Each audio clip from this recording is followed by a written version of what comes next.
প্রিয় দর্শক, এটিএন বাংলা নিয়মিত আইন বিষয়ক আলোচনা অনুষ্ঠান ল অ্যান্ড অর্ডারে আপনাদেরকে স্বাগত জানাচ্ছি।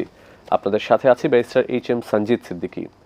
আজকে আমাদের আলোচনার বিষয় পারিবারিক আদালত আইন। এই বিষয়টি নিয়ে আলোচনার জন্য আমাদের সাথে স্টুডিওতে রয়েছেন বাংলাদেশ সুপ্রিম কোর্টের আইনজীবী তাজদিদ আনোয়ার শাফিন। ব্যারিস্টার তাজদিদ, আপনাকে আমাদের অনুষ্ঠানে স্বাগত জানাচ্ছি। আপনাকে ধন্যবাদ আমাকে আমন্ত্রণ জানানো। 2023 সালে পারিবারিক আদালত আইনটি প্রণীত হয়েছে, যদিও এর আগে আইনটি ছিল অধ্যাদেশ আকারে। প্রথমেই জানতে চাচ্ছি যে পারিবারিক আদালত সমূহ আমাদের দেশে যে প্রতিষ্ঠা হয়েছে এই আইনের অধীনে, এই আইনে পারিবারিক আদালতের এখতিয়ারগুলো কি কি দেওয়া হয়েছে? এই আইনের আগে তো আপনি জানেন যে যেটি ছিল পারিবারিক আদালত অধ্যাদেশ 1985 সালের। পরবর্তীতে ওই অধ্যাদেশটি রহিত ক্রমে এই নতুন যেটি আইন 23 সালে পারিবারিক আদালত আইন 2023 সালে প্রণীত হয়েছে।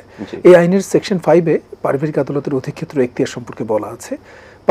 পারিবারিক আদালত মূলত আপনার বিবাহ বিচ্ছেদ, ভরণ পোষণ, দেনমোহর এবং আপনার সন্তানের অভিভাবকত্ব, গার্ডিয়ানশিপ, কাস্টোডিয়ান গার্ডিয়ানশিপ, এগুলো নিয়ে পারিবারিক আদালত মূলত ডিল করবে।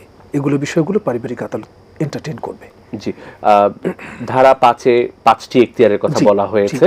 আপনি যেটি বললেন যে দেনমোহরের বিষয়টি, প্রথমে যদি আমরা দেনমোহরের বিষয়টি চলে যাই, যে যদি কোনো স্ত্রীকে তার দেনমোহর থেকে স্বামী বঞ্চিত করে থাকে বা দেনমোহর পরিশোধ না করে থাকে, তখন পারিবারিক আদালতে মামলা করার সুযোগ রয়েছে।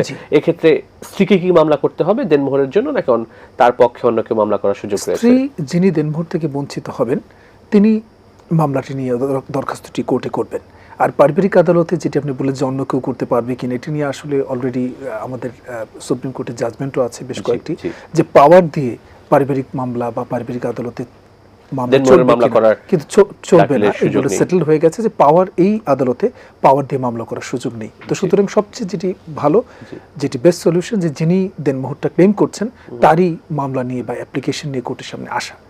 সেই ক্ষেত্রে কোর্ট সন্তুষ্ট হলে তার যে বাকি দেনমোহর যে বকেয়া, এটি কোর্ট ডিক্রি হিসেবে কোর্ট জারি করতে পারেন এবং তৎক্ষণাৎ প্রদানের জন্য, পরিশোধ করার জন্য প্রতিপক্ষকে বা স্বামীকে নির্দেশ দিতে পারেন। জি, এই আইনে পারিবারিক আদালতের একটি গুরুত্বপূর্ণ এখতিয়ার হচ্ছে ডিসলিউশন অফ ম্যারেজ।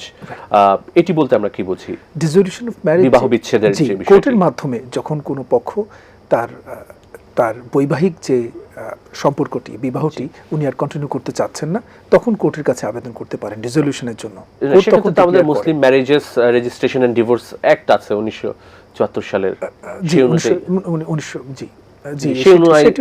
ডিভোর্সের সুযোগ রয়েছে। সেখানে তো ডিভোর্সের নোটিশ দিয়ে তো সুযোগ রয়েছে। ওই আইনে যে প্রসিডিউর আছে, যে আপনি জানেন যে 3 মাস সময় লাগে একটি ডিভোর্স কার্যকর করার জন্য, তিনটা ইদ্দত পিরিয়ড যেটা বলে, ইদ্দতকালীন সময় অতিবাহিত করতে হয়। সেই সাথে এই আইনে এই ডিসলিউশন অফ ম্যারেজ প্রভিশনটিও রাখা হয়েছে। স্ত্রীকে যদি তালাক দেওয়ার ক্ষমতা না থাকে, সেক্ষেত্রে এটি একটি অপশন। স্ত্রী এই আইনে পারিবারিক আদালতে উনি নিতে পারেন, ডিভোর্স চেয়ে মামলা করতে পারেন, এই সুযোগটি দেওয়া হয়েছে। কারণ বিয়ের যে ফর্ম থাকে, যে আপনার রেজিস্ট্রেশনের নিকানামা যেটি, ওখানে কিন্তু একটি কলাম আছে যে স্ত্রীকে তালাক প্রদানের ক্ষমতা দেয়া হলো কি হলো না, হ্যাঁ বা না। যেখানে ক্ষমতা দেওয়া থাকে সেক্ষেত্রে তো ওই আইনের অধীনে আপনি যেটি বলেন মুসলিম marriage and divorce registration act, এই আইনের বিধানগুলোর অধীনেই তো এটি যাবে, এই ডিভোর্সটা কার্যকর হবে। কিন্তু যে ক্ষেত্রে স্ত্রী সেই ক্ষমতা প্রাপ্ত হননি, তখন তার অপশন কোথায়? উনি তার ডিভোর্স, তার এদিকে জরুরি প্রয়োজন বা দরকার, তার জন্য তার কোনো অপশন রইল না। সেজন্যই এই ডিসলিউশন অফ ম্যারেজ প্রভিশনটা এই ক্ষেত্রে রাখা হয়েছে। জি, এই আইনে দাম্পত্য জীবন পুনরুদ্ধারের কথা একটি এখতিয়ার আদালতের রয়েছে, রেস্টিটিউশন অফ কনজুগাল লাইফ।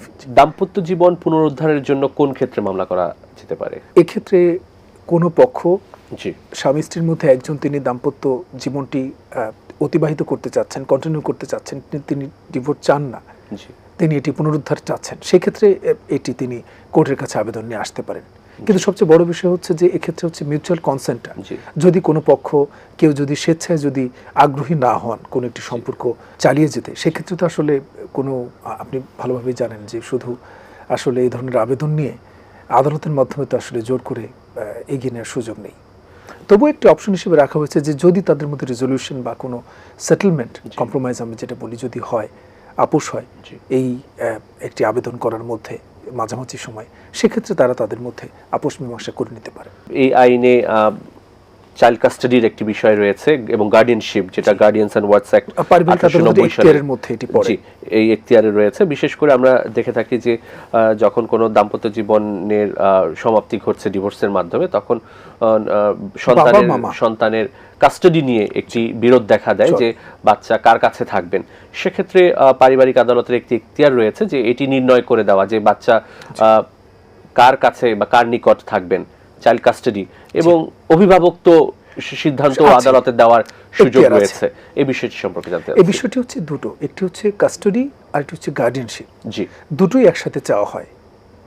একটি বিয়ে যখন শেষ হয়ে যায়, ডিভোর্স হয়ে যায়, বিবাহ বিচ্ছেদের পরে বাবা বা মা যিনি সন্তানকে ক্লেম করতে চান বা চান যে সন্তান তার সাথে থাকুক এবং তার অভিভাবকত্বে থাকুক, তখন তিনি আবেদন নিয়ে পারিবারিক আদালতের কাছে আসতে পারেন, যেটি পারিবারিক আদালতের এখতিয়ারের মধ্যেই পড়ে, সেকশন 5 যেটা আমরা আলোচনা করলাম। এক্ষেত্রে কাস্টোডিটি দুই রকম, একটি হচ্ছে পার্মানেন্ট আর একটি হচ্ছে শুধু ভিজিটেশন। যেমন যে ক্ষেত্রে বাবা, উনিও তো বায়োলজিক্যাল ফাদার, তারও তো অধিকার আছে যে সন্তানের সাথে সময় অতিবাহিত করার, তাকে সময় দেওয়ার, তাকে দেখার। সেক্ষেত্রে এটি কখনো কখনো টেম্পোরারি যে ভিজিটেশন রাইট বলা হয়, যে সন্তান যদি মায়ের কাছে থাকে বাবাকে তখন কোর্ট সুযোগ দিতে পারেন যে সপ্তাহে 1 দিন বা 2 দিন বাচ্চাটি বাবার কাছে থাকবে বা বাকি দিন মায়ের কাছে থাকবে, বা যে ক্ষেত্রে সন্তান বাবার কাছে অবস্থান করছে সেক্ষেত্রে মাকে আদালত সুযোগ দিতে পারেন, টেম্পোরারি যেটি ভিজিটেশন। আর পার্মানেন্ট কাস্টোডি হচ্ছে চূড়ান্ত বিচার শেষে বাচ্চাটি কার কাছে পার্মানেন্টলি থাকবে, রেজাইড করবে। আর গার্ডিয়ানশিপ যেটি অভিভাবকত্ব, যে বাচ্চাটি মেজরিটি সেই প্রাপ্তবয়স্ক না হওয়া পর্যন্ত বাচ্চাটি কার কাছে অবস্থান করবে, কার গার্ডিয়ানশিপে চলবে, তত্ত্বাবধানে থাকবে, এটি হচ্ছে গার্ডিয়ানশিপ। এই দুটো বিষয়ই কোর্ট নির্ণয় করে থাকেন কোনো পক্ষের আবেদন ক্রমে।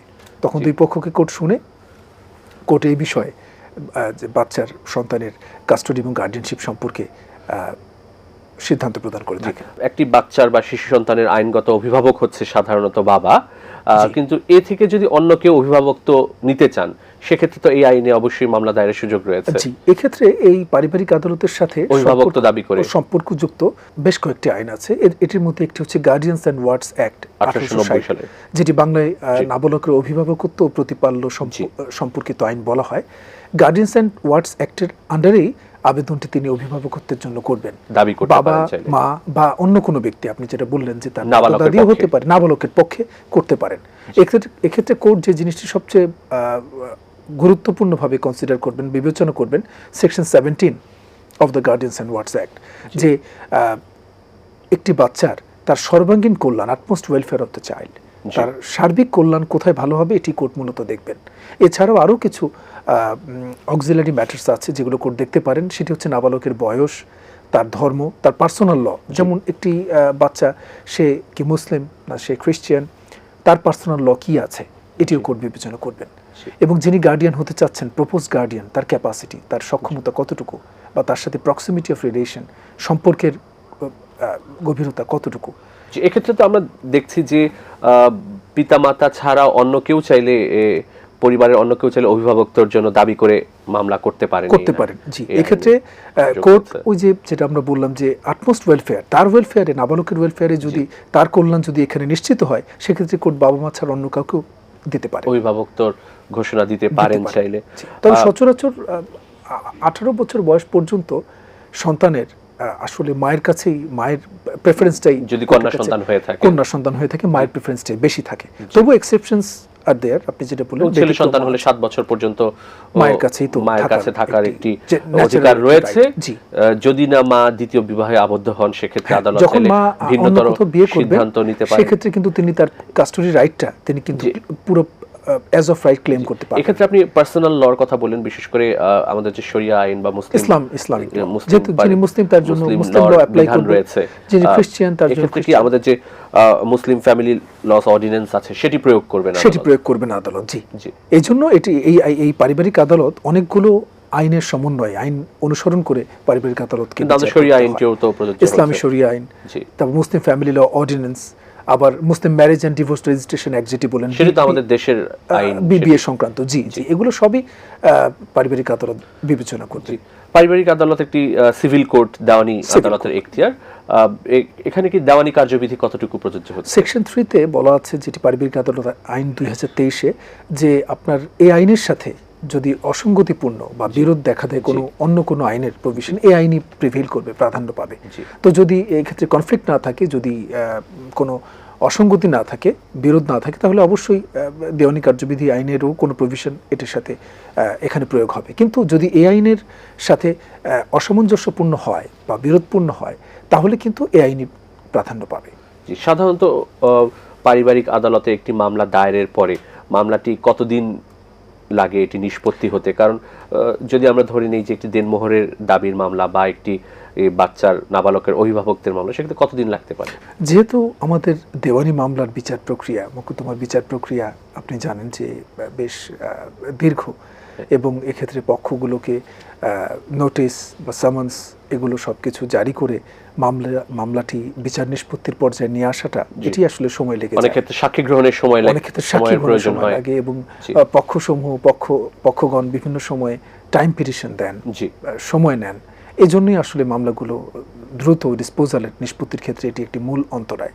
তবে মূলত মোটামুটিভাবে অ্যাপ্রক্সিমেট কয়েক বছর লেগে যায়, 2-3 বছর সাধারণত নিষ্পত্তি হতে, যেটি একটি অবশ্যই বিচার প্রার্থীর জন্য একটি অবশ্যই খুবই, আমি মনে করি যে হয়রানির।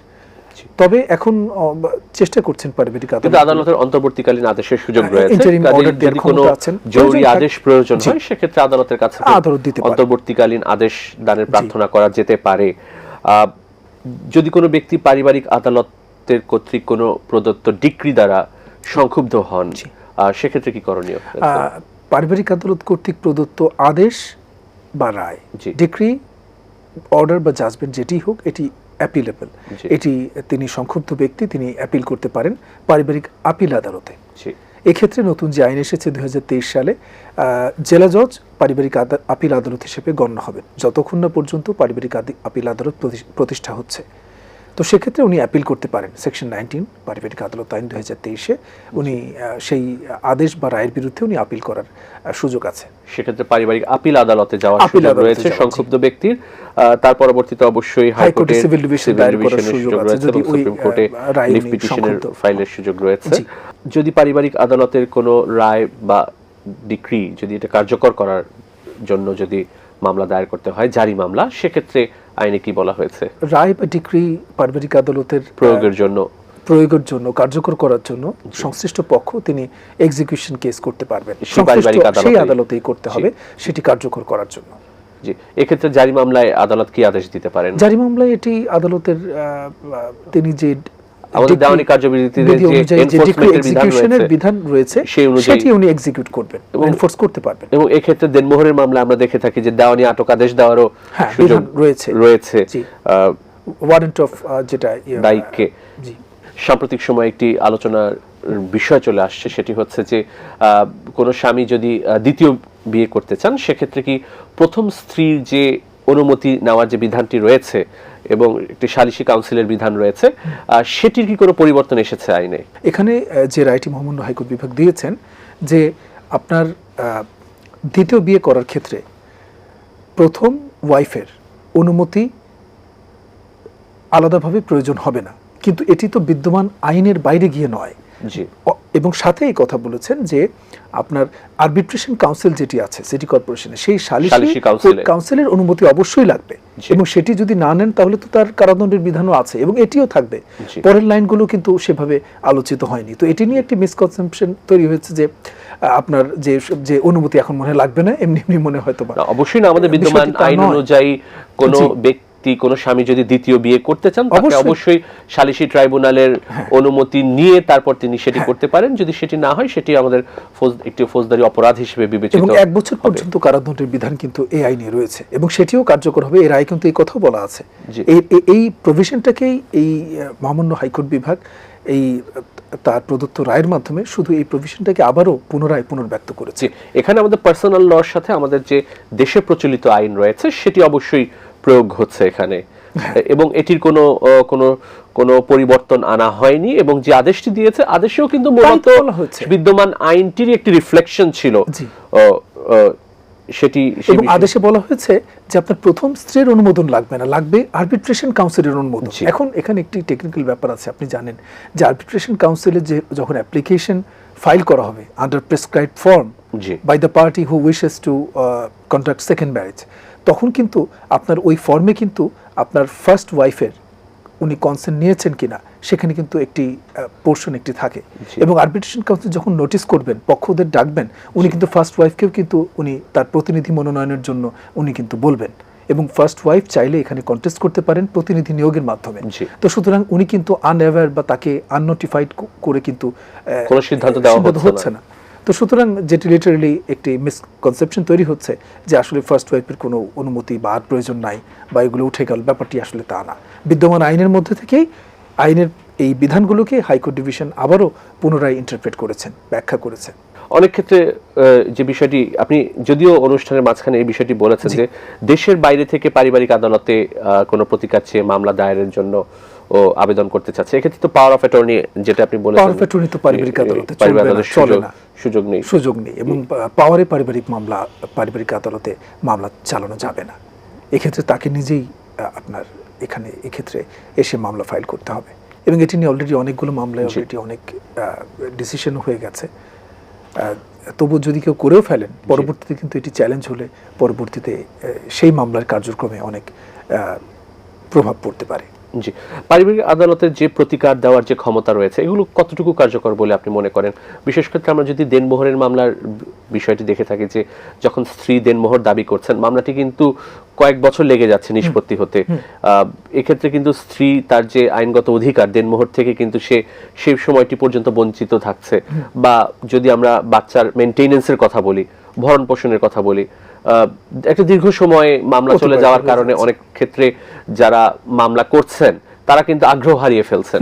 এই বিষয়টি কিভাবে নিষ্পত্তি করা যেতে পারে বা এই বিষয়টি কিভাবে অ্যাড্রেস করা যেতে পারে? অত্যন্ত গুরুত্বপূর্ণ প্রশ্ন করেছেন যে আসলে আমাদের ইসলামী শরিয়া আইনে দেনমোহর তো তার অধিকার, স্ত্রীর অধিকার, এবং এটি অবশ্য পালনীয়, এটি তার হক, এবং তাকে এটি বিয়ের সময় তাকে পরিশোধ করে দিতে হবে, এটি হচ্ছে ইসলামী আইনের বিধান। তবুও কোনো কোনো ক্ষেত্রে পুরোপুরি উসুল করা হয় না, কিছু দেনমোহর বাকি রয়ে যায়, এই যেহেতু প্রেসক্রাইব ফর্মে যে নিকানামা থাকে, এবং এটি কিন্তু স্ত্রী তালাক দিলেও দেনমোহরের পাওয়ার সুযোগ রয়েছে। অনেক সময় একটি ভুল ধারণা আছে যে স্ত্রী দিলে পাবে না, তালাক দিলে স্ত্রী দেনমোহর পাবেন না, কে তালাক দিলে সেটি কিন্তু আসলে একটি, কারণ তালাক আলাদা বিষয়, দেনমোহর আলাদা বিষয়, বিভ্রান্তি সৃষ্টি করার জন্য একটি বলা হয় সেটি। দেনমোহর তো বিয়ের পর, বিয়ের সাথে সাথে তার অধিকার, এবং এটি তালাক হলে পাবে বা না হলে সে দিলে পাবে, সেটির সাথে এটি সম্পর্কিত নয়। জি, সম্পর্কিত নয়। আর দীর্ঘসূত্রিতার যে বিষয়টি বলছেন, আসলে এমনও দেখা যায়, আপনি জানেন যে মাত্র 1 লক্ষ বা 2 লক্ষ টাকা দেনমোহরের জন্য কয়েক বছর লেগে যাচ্ছে। এটি খুবই পীড়াদায়ক, খুবই কষ্টের।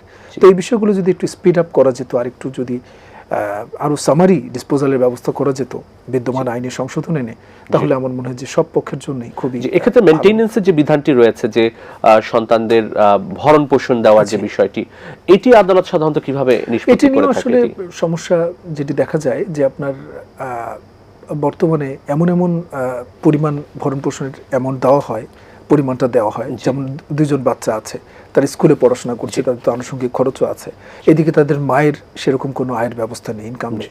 সেক্ষেত্রে আদালত এমন অনেক সময় অ্যামাউন্ট ফিক্স করে দেন যেটি খুবই নগণ্য। বর্তমান বাজারে, বর্তমান সময়ে যে পরিমাণ ব্যয় বেড়েছে সব কিছুতে, এটি খুবই নগণ্য। তখন দেখা যাচ্ছে বিচার প্রার্থীর জন্য মায়েরও খুব কষ্ট হয়ে যায় এটি আসলে এটি দিয়ে আপনার বাচ্চাদেরকে ভরণ পোষণ করা। এক্ষেত্রে অবশ্যই যিনি পিতা, তার আর্থিক অবস্থা তো আদালতকে বিবেচনা করতে হচ্ছে। বিবেচনা করেন পিতার আর্থিক এবং সামাজিক অবস্থা বিবেচনা করেন, কিন্তু বেশিরভাগ ক্ষেত্রে যেটা দেখা যায় যে আপনার পিতা, আপনি বলছেন যে আদালতের আদেশটি খুবই পরিমাণ অপর্যাপ্ত হওয়ার কারণে এটি আসলে যথাযথ মেইনটেনেন্স বলার সুযোগ হয় না, এটি সমস্যা। যদিও পিতার সামাজিক এবং আর্থিক অবস্থা দেখে আদালত দেন, কিন্তু সমস্যা যেটি দাঁড়ায় যে পিতা কোর্টে গিয়ে উনি এমন একটি ভার্সন দাবি করেন বা অ্যাপিয়ারেন্স দেখান যে তিনি দরিদ্র, তার দেওয়ার অবস্থা নেই, আসলে দেওয়ার ব্যাপারে আর্থিক সক্ষমতা না থাকার কারণে আদালত সেটি বিবেচনায় নিয়ে হয়তো বা যে নির্দিষ্ট পরিমাণ সেটি একটি কমিয়ে দিচ্ছেন। স্বাভাবিক, আদালত তো আর জানছেন না, তাকে আদালতের কাছে যেটি পেশ করা হচ্ছে, যা পেপারস দেওয়া হচ্ছে, সেটার ভিত্তিতেই তো তিনি সিদ্ধান্ত নিচ্ছেন। তো এই ক্ষেত্রে এনফোর্সমেন্টে যদি আরেকটু স্ট্রিক্ট করা যেত বিষয়গুলো, যেমন প্রি ট্রায়াল যে ম্যাটারগুলো আপনি জানেন, এডিআর এর ব্যাপারগুলো, যেগুলো আগেই সবকিছু সেটেল হয়ে যাচ্ছে পক্ষদের মধ্যে। যে এখন তো অবশ্যই দেনমোহরের মামলার ক্ষেত্রে আগে এডিআর এর বিধান রয়েছে, তো এরকম এডিআরটা আরো ইফেক্টিভ করতে হবে মনে হলে, তাহলে সবার জন্যই ভালো হবে, সময় বাঁচবে, অর্থ বাঁচবে, হয়রানি দূর হবে। জি, অ্যাডভোকেট তাজদিদ আনোয়ার শাফিন, আপনাকে অনেক ধন্যবাদ স্টুডিওতে এসে আমাদেরকে সময় দেওয়ার জন্য। আপনাকে ধন্যবাদ। প্রিয় দর্শক, আমরা অনুষ্ঠানের শেষ পর্যায়ে চলে এসেছি। আপনাদের মূল্যবান মতামত বা পরামর্শ আমাদের কাছে চিঠি লিখে জানাতে পারেন এই ঠিকানায়। পরিচালক, law and order, ATN Bangla, ওয়াসা ভবন, 2য় তলা, 98 কাজী নজরুল ইসলাম অ্যাভিনিউ, কারওয়ান বাজার, ঢাকা 1215। তাছাড়া আমাদের কাছে ইমেইল করতে পারেন l.orderatn@gmail.com। আগামী পর্বে আইনের নতুন কোনো বিষয় নিয়ে নতুন কোনো অতিথির সাথে আপনাদের সামনে উপস্থিত হচ্ছি। সে পর্যন্ত ভালো থাকুন। খোদা হাফেজ।